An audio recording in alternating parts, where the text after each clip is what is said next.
दोस्त आज मैं एक ऐसे स्टूडेंट के बारे में बताने जा रहा हूँ जिनको अपनी माँ की सिर्फ एक बात कि बेटा इंस्पेक्टर बन के ही आना, ये बात इनको सोने नहीं दे रहा। दोस्त इनके पिताजी ऑटो चलाकर अपने बेटे को बाहर पढ़ने के लिए भेजे हैं और दोस्त ये लड़का अपने पिताजी को बखूबी समझ रहा कि ऑटो चलाकर पढ़ाना कितना मुश्किल होता है। इसलिए ये लड़का एक सरकारी नौकरी पाने के लिए बहुत मेहनत और डेडिकेशन के साथ अपनी पढ़ाई को करता है। लेकिन दोस्त कभी कभी वक्त भी ऐसा खेल खेल जाती है कि उस इंसान को टूटने पर मजबूर कर देता है। ये लड़का अपनी पढ़ाई में 100% देने के बावजूद भी कई असफलताओं का इसे सामना करना पड़ रहा है। और दोस्त ये लड़का इतनी असफलताओं को देख चुका है कि इसका अब मेहनत पर से भरोसा टूटने लगा है।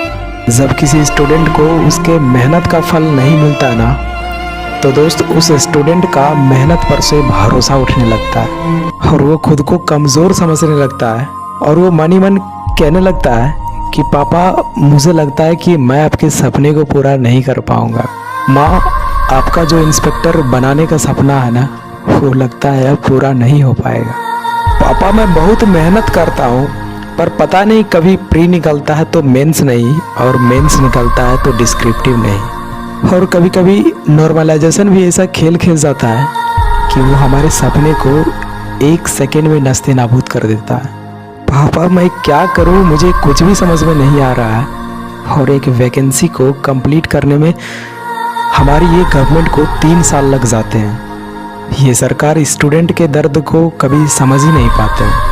पापा आपको लगता होगा कि हम यहाँ पढ़ाई नहीं करते हैं इसलिए एग्ज़ाम नहीं निकल पा रहा है, लेकिन पापा मैं आपको कैसे बताऊं कि मैं अपनी पढ़ाई को लेकर इतना सीरियस हूँ कि मुझे 24 घंटा सिर्फ पढ़ाई ही माइंड में घूमते रहता है। और माँ मैं झूठ बोलता था कि हम खाना 2 टाइम बना लेते हैं, लेकिन रियल तो ये है कि सुबह का खाना शाम में भी खा लेते हैं ताकि पढ़ाई के लिए 2 घंटा एक्स्ट्रा टाइम मिल सके।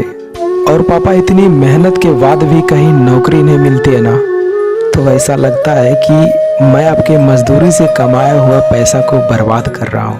पापा मुझसे अब नहीं देखा जाता ये सब और ना ही मुझसे पैसे मांगा जाता है। लेकिन पापा मैं क्या बताऊँ, जब भी ऐसा सोचता हूँ तो आपकी दी हुई हर महीने की मजदूरी का याद आता है। और पापा कभी कभी लगता है कि पढ़ाई छोड़कर कुछ काम कर लो, लेकिन फिर मुझे आपकी उस मजदूरी का याद आता है जिसे आप बहुत उम्मीद के साथ हमें पढ़ने के लिए भेजते हैं। और मुझे माँ की उस बात का याद आता है जब माँ बोली थी कि बेटा इंस्पेक्टर बन के ही लौटना। और मैं माँ की उस सपने को मैं कैसे खोने दूँ। पापा मुझे ये भी पता है कि अगर मैं सफल नहीं हो पाया तो लोग आपका मजाक बनाना शुरू कर देंगे और ये सब मुझसे बिल्कुल भी देखा नहीं जाएगा। लेकिन पापा मैं हार नहीं मानूंगा, आपका सपना और आपकी दी हुई हर महीने की मजदूरी को व्यर्थ नहीं जाने दूंगा। मैं फिर से मेहनत करूंगा पापा, और इस बार दुगनी मेहनत के साथ पढ़ाई करूंगा। बस आप अपने बेटे से उम्मीद मत खोइएगा। तो दोस्त इस स्टोरी के माध्यम से मैं आपको यही कहना चाहता हूँ कि ये सारी बातें जो आप सुने हैं ये हर एक स्टूडेंट के मन में आती है। लेकिन दोस्त याद रखिएगा, यही वो मोमेंट होते हैं जिससे कुछ लोग फ्रस्ट्रेट होकर अपनी पढ़ाई को त्याग देते हैं और कुछ लोग इसे इग्नोर करके अपनी रफ्तार को दुगना कर देता है और वही इंसान आगे चलकर सफल हो जाता है। और दोस्त मैं आपसे एक ही बात हमेशा कहता हूँ कि कभी भी ऐसी सिचुएशन से घबराइएगा नहीं, क्योंकि ये उन्हीं को दिया जाता है जिसमें सहन करने की क्षमता होती है। तो दोस्त ये स्टोरी आप ही में से किसी एक सब्सक्राइबर का है।